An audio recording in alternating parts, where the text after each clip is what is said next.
everyone. This is Fay and Tom's Divorce Coaching Podcast, and today, very exciting, we've got another guest.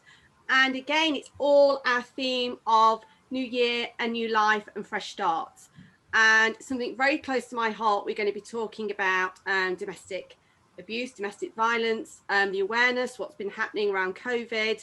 So hopefully those of you that are listening are going to get a lot out of this. And is it something that you're familiar with, Tom? Do you see a lot of clients in your practice that are experiencing domestic abuse? And actually, I just want to shout out first, it's not just the women, the men can get abused as well. Yeah, absolutely. And in answer to your question, unfortunately, the answer is yes. And with men as well. More so recently than when I was first starting out, and that's only been within the last year, 18 months. So yeah, a huge shift and a huge change.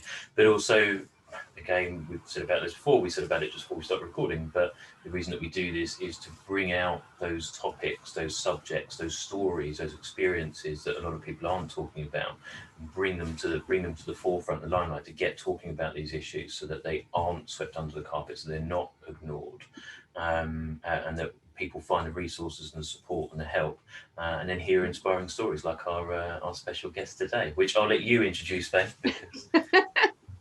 Yes, we've got Sarah today, who is a past client of mine. And Sarah's going to be talking a little bit about how she got to where she is now. She's looking forward to a fresh start, a new life and a new year. And this is what this podcast is going to be all about. And, you know, lockdown has had a big impact on many, many people. You know, a lot of people have been reevaluating their relationship, thinking about whether they want to stay in their marriage, you know, reevaluating whether they're happy or not. And also, you know, I think there's been a big surge in awareness for domestic abuse, which I think is a good thing. There's so much more awareness. And I think a lot of people have had to acknowledge as well that actually they're in a marriage or a relationship where there is abuse. And that can be a really hard step to take. And I know that our guest Sarah today had to face that during lockdown. And I'm sure you won't mind me saying, Sarah, that it was a big moment for you, wasn't it? Massive, yeah, absolutely massive. And I think you're right, lockdown brought everything to a head for me.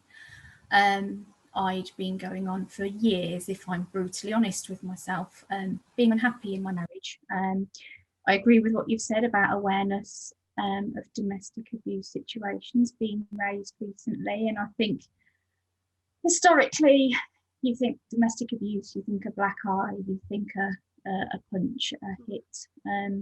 I was never hit in my marriage. However, it was an abusive marriage. And as somebody who considers herself to be quite a strong, independent woman, that was a very, very difficult thing for me to come to terms with. I blamed myself. How have I allowed this marriage to become like this? It was a huge thing to come to terms with, really.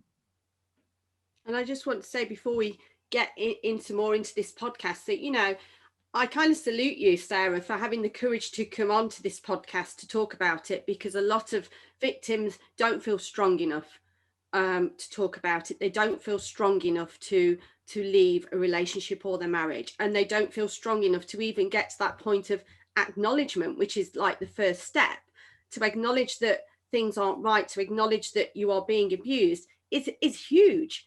You know, because as you know, Tom, people will normalize the behavior that's going on. They put up with it because actually there are sections of their marriage or relationships that are good. And they think, well, you know, that last week wasn't great, but this week will be better. And then it happens again, and then it happens again. And I think, you know, lockdown has and COVID have brought things to a head for many people. Yeah. I think you've hit the nail on the head there. You know, somebody's made the comment to me before about, well, if it was that bad, why did you stay? It wasn't like that constantly. It's the whole frog in hot water situation. You know, my relationship with this man didn't start like that. It was I'd have run for the hills. But gradually, over time, things would happen, and then exactly as you said, oh well, you know, we have a nice life, it's not that bad, just this has happened or that's happened, but look at what we have got, we've got children together, and it is a massive thing. to walk away from all of that. And I had to be brave, but I've done a lot of work on myself this year and realised that actually I love myself enough not to live in that situation anymore. And yeah, I'm on my own now, and less lonely than when I was married and with him. So yeah. It's interesting you said, Sarah, about the kind of different forms of abuse, because that's the other thing as well. Like you said, stereotypically, and I suppose from what we're kind of taught from a younger age, from watching TVs and things like that, or hearing stories, is that it's a black eye, isn't it? Like walked into the door and things like that, which of course still happen, but there's many other forms of abuse, from emotional abuse, verbal abuse. I was talking with a financial planner recently around financial abuse, and how someone may be very controlling over the finances. And there's so many different forms. And like you said, it's not like this was happening from day one when you guys first met and were going out, dating, clubbing, whatever, and falling in love and moving in together and all the rest of it. It's kind of systematic over a period of time. So when was it for you that you started to notice and really understand and recognize what this was, that this was a form of abuse to you, and what it was doing to, what was the kind of, I suppose, I don't want to say wake up call, because it kind of undermines the seriousness of it, but if you know what I mean, like when was the kind No, I do. And whilst I probably sat in my marriage bitterly unhappy for the last 3 to 4 years, I think my wake up moment was lockdown. I remember his car pulling up on the drive. The lockdown had been announced, and I just remember thinking, oh my God, I'm going to be shut down with him now. And the things that would go on in our marriage, let's say it wasn't a punch. He refuses to this day to acknowledge how any of his behaviour may have made me feel, and that when you're with somebody who pretty much blames everything on you and has a sort of perfect impression of themselves and this sort of superiority over you, it's very different. Very difficult. But yeah, I remember lockdown starting and just thinking, I felt sick to my stomach, and really on edge, and just sat there and thought, this is not right. This is not right. That the prospect of being stuck at home for the next, what was it, 3 weeks? I think originally the lockdown was anticipated. That the prospect of being locked down for 3 weeks with your husband makes you feel like this. And that's when I started to do a little bit of digging around on the internet. We lived a very, very busy life. I worked, he worked. The children had lots of clubs. He had outside interests. We were very rarely spending time together. And suddenly we were in a situation where we were in the house 24/7. I didn't have the clubs to take the children to. I didn't have work to escape to. I didn't have that busy life that I'd been throwing myself into. I'd created a life that was almost too busy for me, really. I think as a way of coping with the situation that I was in, and as a way to not acknowledge how bad and how horrible everything felt at home. And lockdown forced me to acknowledge that. So yeah, whilst I'd not been happy for a long time, I think that was the point that I, started to do some digging, and I saw an ad that Fay had put on Facebook, which almost felt like somebody had just jumped into my relationship and observed it and then written a list of some of the things that happened. And Fay, you offered a 20-minute consultation where I remember sitting upstairs quietly, hidden away, talking to you, and you saying these things. You can see so many red flags, and that's where my sort of divorce coaching started. I mean, it was, I'm sure you won't mind me saying, Sarah, it's been a long road for you, for a person, and again, it's men as well. I'm sure you've had experience of this, Tom, with especially your male clients, for someone to take that step from acknowledgement to, okay, what do I do? is a big one, because obviously in the middle of lockdown for Sarah, she got that acknowledgement, and facing that is tough in the first place. And then it's, oh my gosh, what am I going to do faced with lockdown, being in the same house as that person, you know, having children in the house, you know, there's a lot of fear that goes on, and fear of the unknown, and fear of how am I going to get support, who's going to listen to me, who's going to help me. What were some of the first steps that you took then, Sarah, after finding Fay, when your discovery call? What was it? Just if there's anybody watching that maybe this is really resonating with them, and they're thinking as part of that, so okay, how can I build a safety plan? What can I do? What support do I need? What resources? What kind of some of the first steps that really helped you? I think I was given through Fay a safe space to really explore how I felt, and instead of sitting and pushing everything under a carpet and just pretending that everything was all okay, I was able to talk about the things that I wasn't happy about, the things that didn't make me feel good about myself, and to have those acknowledged and not be told, oh, it's you can't take a joke.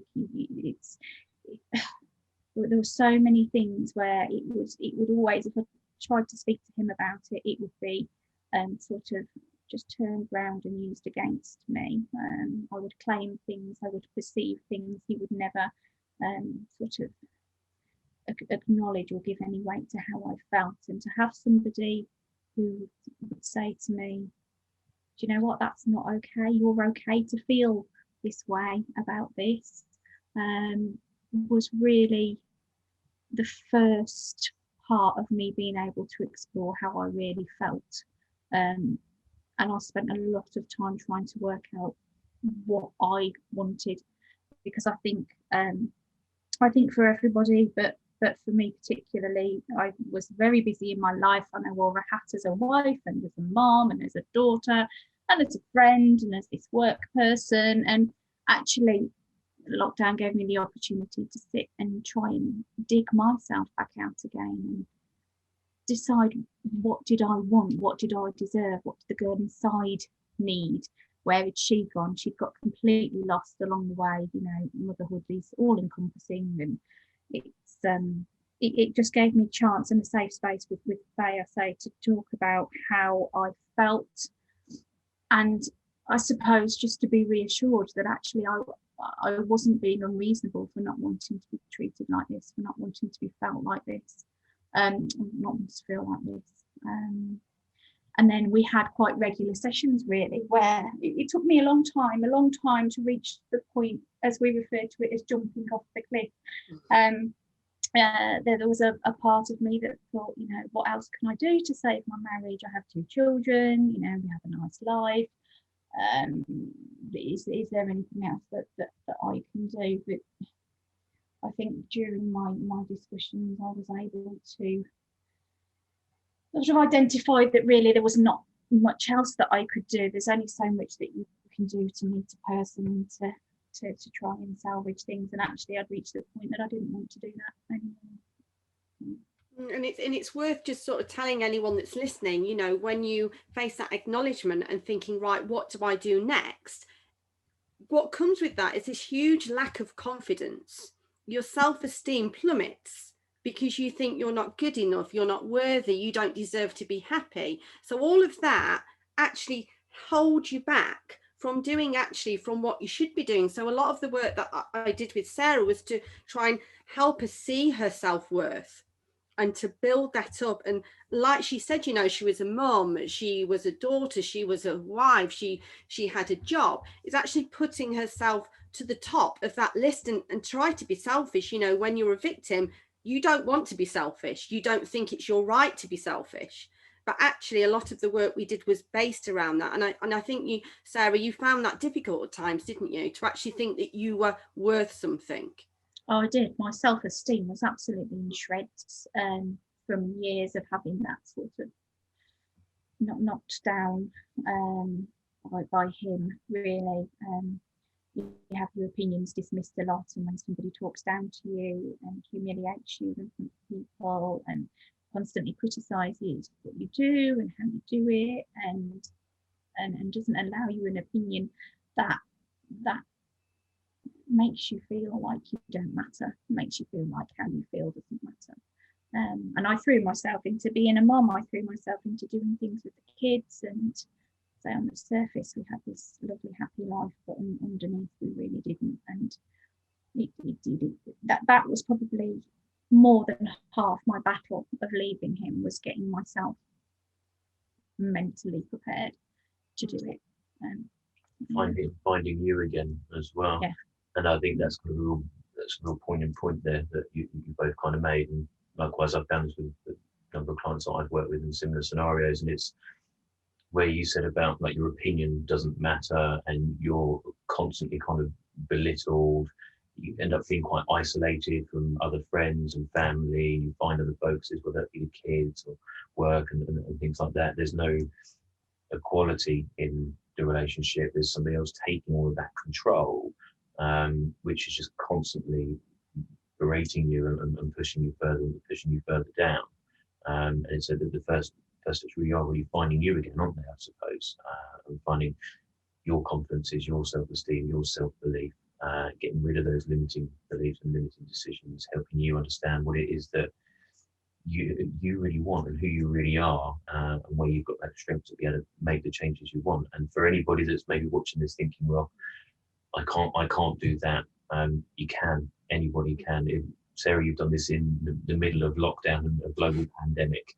My metaphorical hat off to you. So, it can be done. It's about finding those right resources to support you in a positive way to help you build and rebuild that confidence and that self-belief in you. Yeah, and there were times again where we'd have a little session while she was sat in a car, and she'd say to me literally, I can't do this. And it was literally trying to change, like you say, that mindset, saying, right, let's just break it down. When you look at it as a whole, it was huge. But if we just break it down into pieces and right, okay, what's the next step? What can we do next? Actually showing Sarah that she could do it. That was a big part of the work that I did with her, to give her that self-belief. Yeah, I remember us talking. The fact that yes, she can do it because she's done it. Yeah. I remember us talking at the beginning and me saying to you, Faye, if I don't do this, if I don't follow this through now, I'm going to be just devastated with myself. I need to do it. And it was something that you kept bringing me back to. Do you remember when you said this? Do you remember when you said this? Yes. Do you still feel like that? Yes. Right. Keep going. You can do it. And it was. Oh. It is, and I just want to say, having that support network around, whether you're being abused or not, any divorce, you need that support network. I know you had friends that you talked to, and it kind of highlights the fact we were talking about men, weren't we, Tom? Men who are being abused, actually to having to tell someone, a friend or a work colleague, that's a big thing for a man to do, isn't it? Yeah, no, huge thing. I've met a number of gentlemen through a couple of other kind of local support groups that I'm connected to, and one in particular up in Bedfordshire, run by a friend of mine called For Men to Talk. It's just a safe space for guys to come along and talk about whatever it might be. They're talking about football, might be talking about work, their relationship, whatever it might be. But that was a bit of an eye-opener. I mean, you see and read the stats in the news or whatever and things like that. But then we were actually faced with it in real life terms and witnessing this person across from you. It is really scary. But the actual fact, I did actually pull out some stats because I was having a look at it. It was quite intriguing today. Office of National Statistics, there you go, I actually said it right, did a crime survey in England and Wales, March 9, 2019 to March 20, so this year, 5.5% of adults, so that's anyone from 16 to 74 years old, was a victim and suffered from some form of domestic abuse. That's over 2.3 million people. It's amazing. And I remember, every day during lockdown, when we were, during that March time, I was seeing something in the news or online every day about someone being abused, something happening. And the one that springs to mind, which I actually did a little piece on my Facebook about, I think, was a young nurse. She was a mum. I mean, she was only in her 20s, and she was literally killed in broad daylight by her estranged partner. And it was things like that that you were seeing every single day. And I think, you know, putting it out there on the news and via social media just brought this huge awareness to people that I don't think was around before, to actually say, look, this is going on, this is happening during lockdown. So for that, it's great, because I think, you know, people are now becoming, you know, people who are going through it are acknowledging, are going to get help from other people, are talking to get support. What sort of advice would you give to someone watching this, Sarah, that might be in a similar kind of situation? What sort of advice and input would you give, not from a coaching point of view, but from someone who's been there and lived it and breathed it? I would strongly urge them to talk to somebody, probably somebody that they know.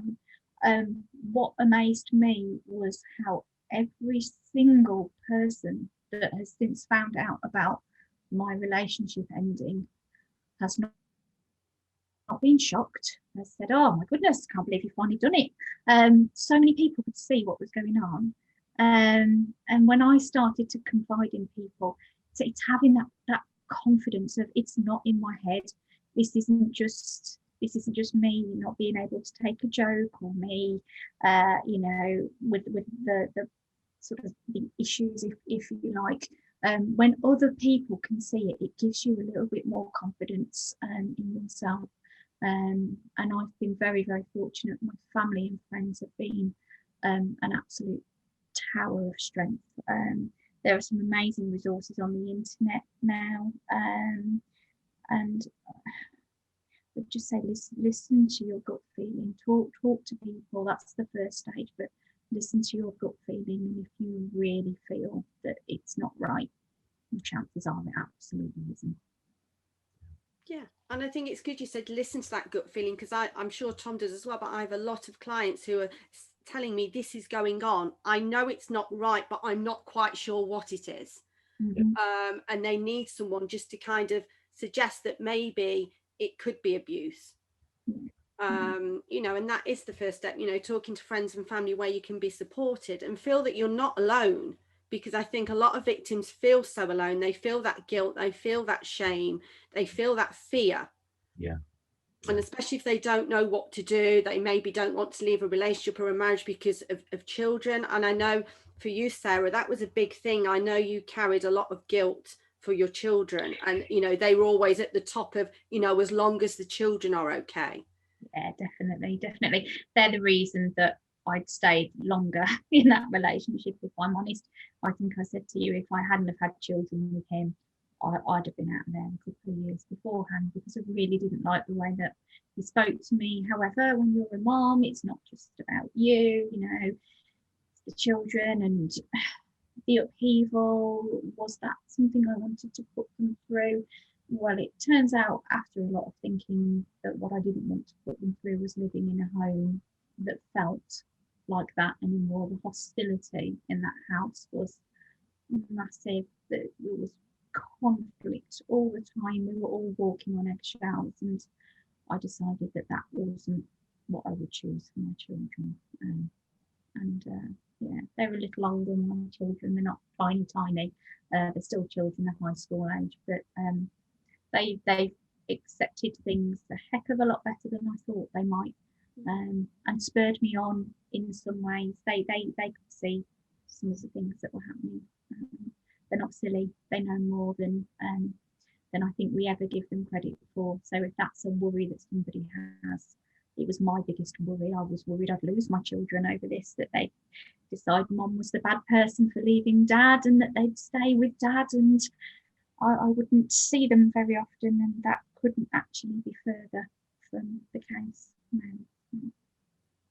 It's interesting actually you saying about with your friends and family that were there for support for you, and them saying afterwards. I think I had that experience with my own friends and family that after my wife and I separated, that they all came out and went, "Oh well, yeah, we've been seeing that coming for ages," and not because of the same situation as your own. But I think the other point is when I was asking you around what advice would you give to people, I suppose equally, what about, I was just thinking about the best advice is for people if you're actually watching this, one of you're looking on at your friend, your family, your sister, your brother, whoever it might be, in this situation, the kind of things to be looking out for.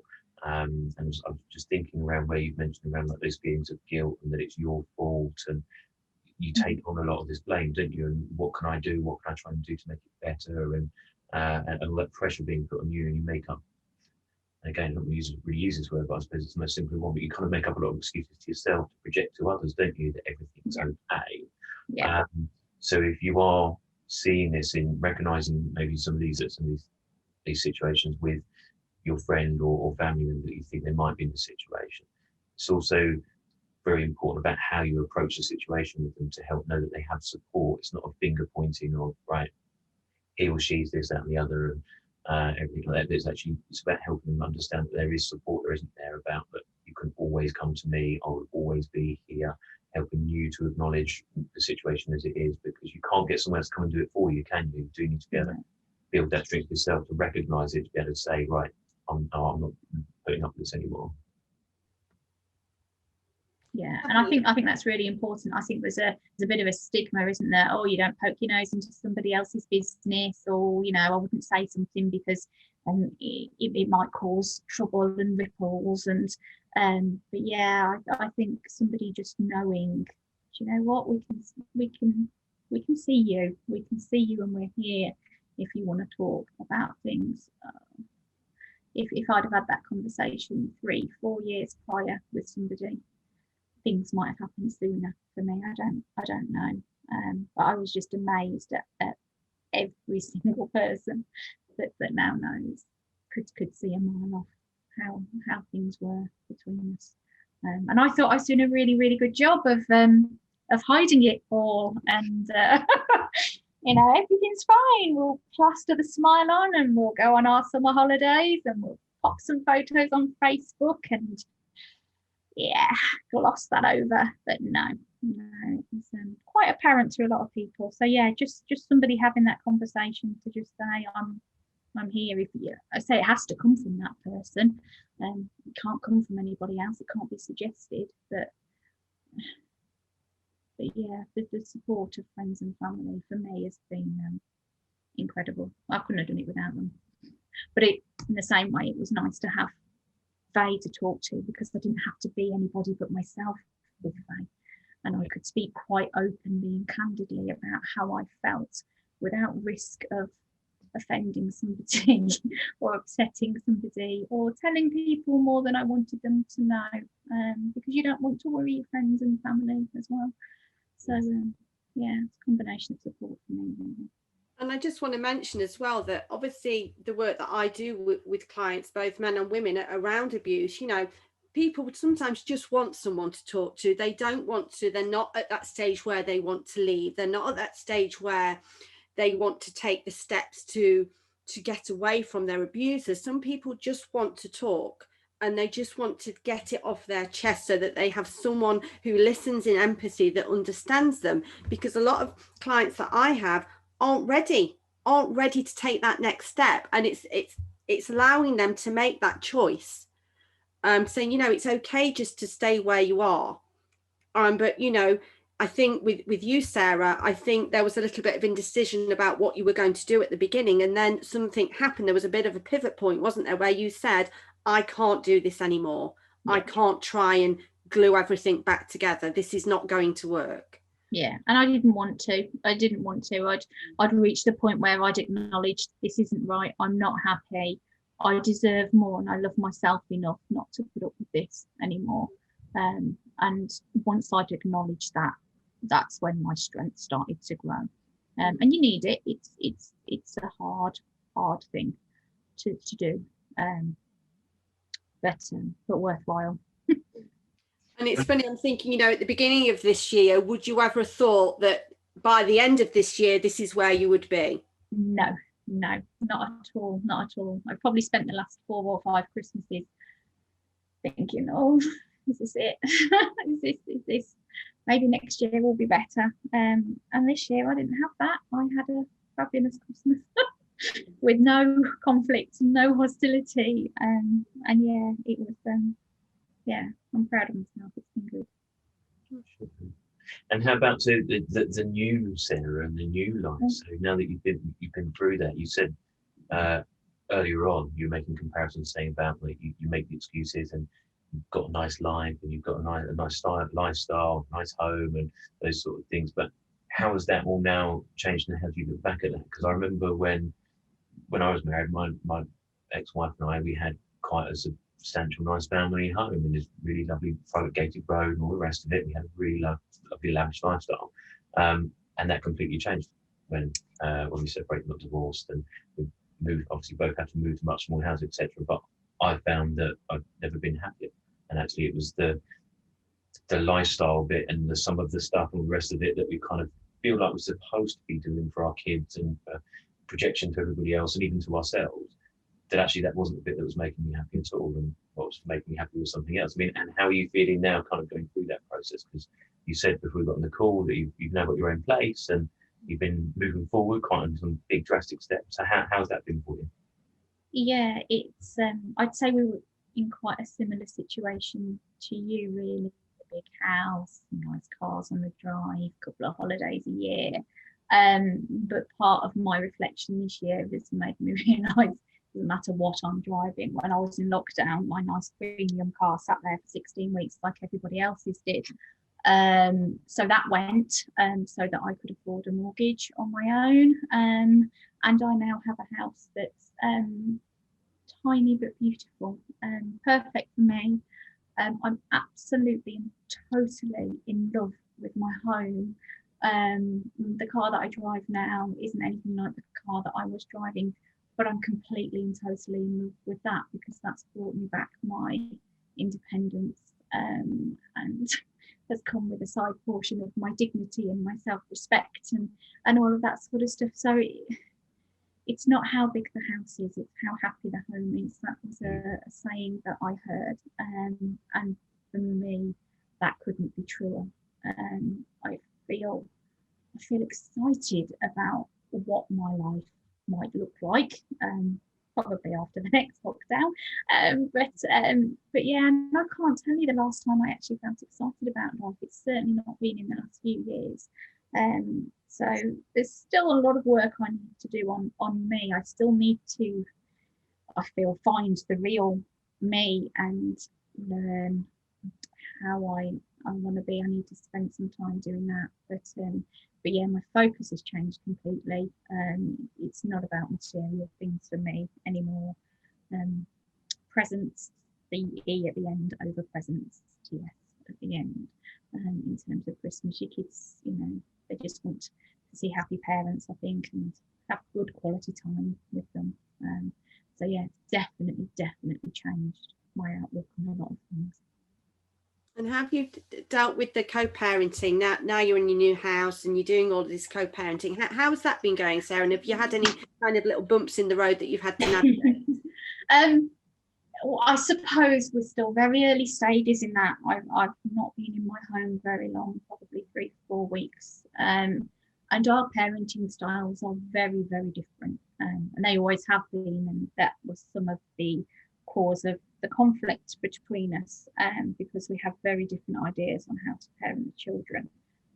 He's a little more dictatorial than I am, and sort of quite demand focused, do this, do that, whereas I would rather talk to them rather than at them. So at the moment we have a common, a shared aim, don't we? We still want to bring up our children to be nice, well-rounded individuals, and their well-being and their happiness is at the heart of what we both want. So we have that shared connection. We don't talk an awful lot at the moment. We mainly discuss, arrangements over the children, when they be with one of us and when they be with the other. And this is something that we still need to work on, I think, in terms of, how we co-parent moving forward. There's going to be parents' evenings and, awards ceremonies and all sorts of things as time goes by, which we'll need to figure out.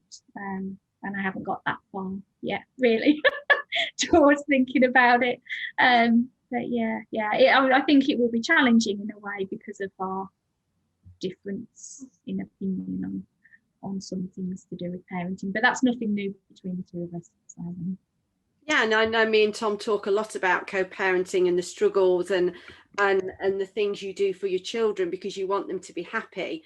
And, you know, it does take time. You're very early in your journey of being single again, of having your own place, of feeling safe. You know, that's a big thing for people that are starting again after abuse, is that feeling of safety, because they may have had years of not feeling safe. So when they get their own place or somewhere where they feel safe, it's odd. It's an odd feeling to have. And you have to come to terms with that. You know, safety is something that a lot of us will take for granted, but when you're out of an abusive relationship or marriage, you don't feel safe. So, you know, that's all wrapped up in trying to be a good mom or a good dad, trying to do the best for your children, trying to carve out a new life, trying to love yourself again. There's so much that goes on. So I think, you know, with co-parenting, it is a step-by-step thing, isn't it, Tom? Finding that balance. Yeah, no, absolutely. And one of the questions I was going to ask there is what you said about the communication is just around the children. How has that been? Because obviously from what you're saying, it used to be very controlling and belittling in that way. So how is it? Did your communication change since you guys separated and moved into this co-parenting realm? Not particularly. Yeah, there's still. I suppose the thing that's changed is that I stand up to him more now. So whereas perhaps I would not say anything if I thought he was particularly harsh towards one of the children unnecessarily, I'm standing up for them and me a little bit more now, which then results in a little bit of confrontation. So so yeah, I wouldn't say that the controlling aspect has gone from him. I still don't think he particularly acknowledges that he has any sort of controlling issues at all, which is, I think, part of the reason why our marriage could never get fixed, because there's, you know, in his eyes, there's nothing that he's done that's wrong. He's quite entitled to say these things. It's my issue if I don't like what he says. So yeah, I say we're still very much in the early stages of figuring out how this co-parenting is going to work for us. So I'm going to be watching all the podcasts about that with great interest.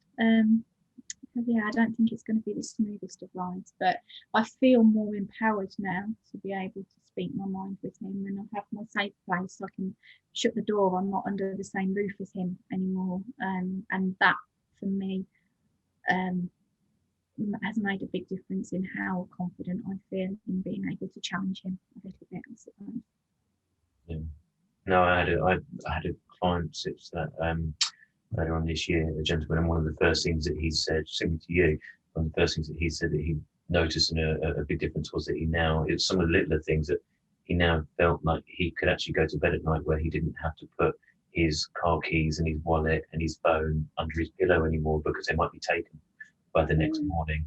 And him now being able to go to bed and leave those things out, and that created his own that one of his kind of feelings, understanding of safety now, that actually he shouldn't have to live like that.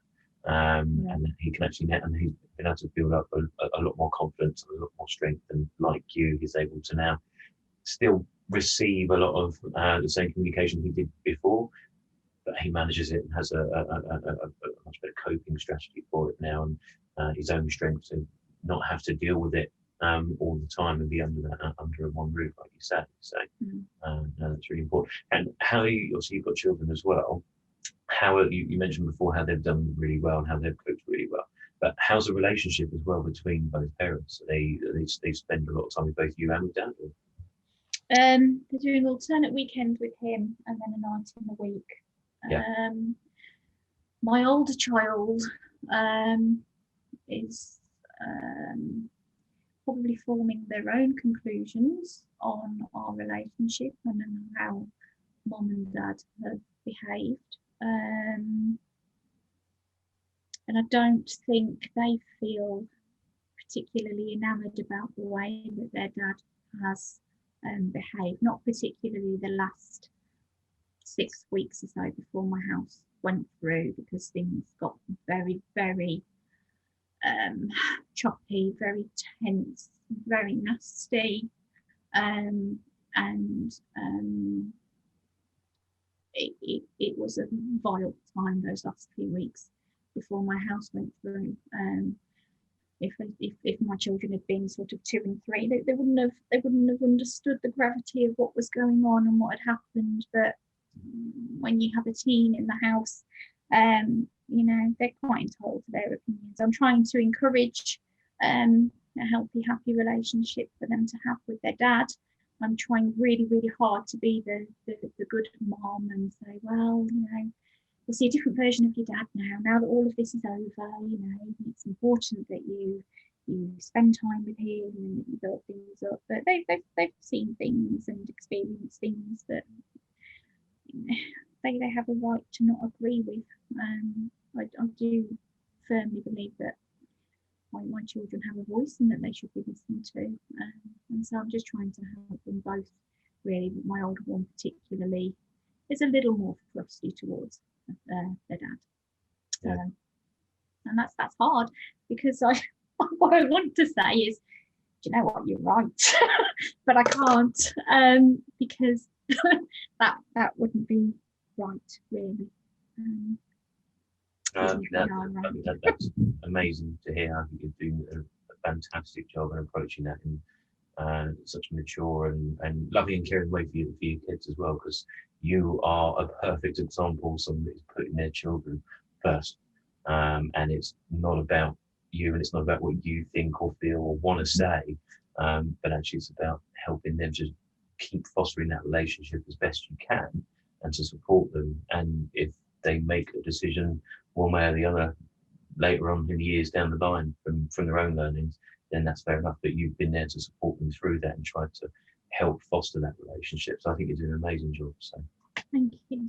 Definitely. And I think it's lovely to end on, Sarah. You know, what are you going into this new year, and who knows what's going to happen. You know, we're going to learn, you know, what tiers we're going to be in, you know, again soon. What goals have you got? What's kind of, you know, this empowerment and you finding out who you are and you're learning to love yourself again. What goals have you got for 2021? So I want to, and I don't know if this will sound daft, I want to spend some time getting to know me again, working out whether what I think makes me tick is what makes me tick. I want to spend time, I want to be outside, I want to be doing more exercise, all the things that I didn't have time for before, and just take stock. I think I'm in my home now, I'm happy, I'm safe, I feel like I just need 6 months or so to let the dust settle, and then who knows, potential change of career, I don't know. There's lots of exploring of me I want to do, but yeah, most of all I just want to be peaceful and calm and happy, and I think I'm getting that now. That's great. You know, any divorce, regardless of whether there's been abuse or not, is a huge catalyst for change, isn't it, Tom? It's amazing what people will do when they after a divorce and the dust has settled. Great things usually, isn't it, Tom? Well, yeah, I spent 15 years in the city in recruitment. And now I do this and help people. So yeah, huge changes. Yeah, it's amazing. And again, I just wanted to say that, you know, even though we've had Sarah here talking about her experiences, we don't want to forget the men. It would be great to have a man on here to talk about his experiences of domestic abuse, and get the other side of the story. And it's true, you know, men who go through it, their feelings are the same. They will go through the same things. And I was looking earlier, you know, there's some great charities out there, like, you know, Women's Aid and Refuge, that give free help and advice. There is a man's one called, I'm just reading on my paper, mankind.org.uk. That is specifically, do you know that one, Tom? Specifically for males. Yep, absolutely. I think that the other thing I noticed with men as well, again, just the way that we're kind of wired, I suppose, is they also feel that they lose quite a lot of their identity as a man, because they lose that kind of prehistoric hunter-gatherer kind of strong I'm the man type thing, and it's very fitting, and they lose a lot of that man self-esteem, if you like, and things like that can really impact them, and physically as well, because then it starts to really don't look after themselves, and things like that. So yeah, it's very important. There are many other areas that Fay and I can signpost you to that Fay just mentioned. So if anybody is in a situation where they need some help or assistance, please, as always, do get in touch directly. One of us, both of us, put something in the comments. You've also got the National Domestic Abuse line as well, which is 0808 2000 24/7, and then we can signpost you to any others as well that you need. But apart from that, I'd just really love to say thank you so much, Sarah, for coming on today. It took huge amounts of guts and strength for you to actually go through what you've gone through and come out the other side, and then to actually come on here and talk to, well, I know you know Fay, but me, a stranger, and the rest of the audience that are strangers. That takes a huge amount of strength. So well done, you. It's been a pleasure to meet you, and thank you very much for coming. Thank you. Oh, well, I suppose that's it from us, isn't it? So we should all just say goodbye. Again, we've got some more guests lined up for the new year. I'm quite excited. I think we're on a bit of a roll now, Tom, aren't we? No, I know. I need to talk to you about that after, but we'll go to that after. Cool, right. Well, thanks for watching, everybody, and our contact info will come up at the end.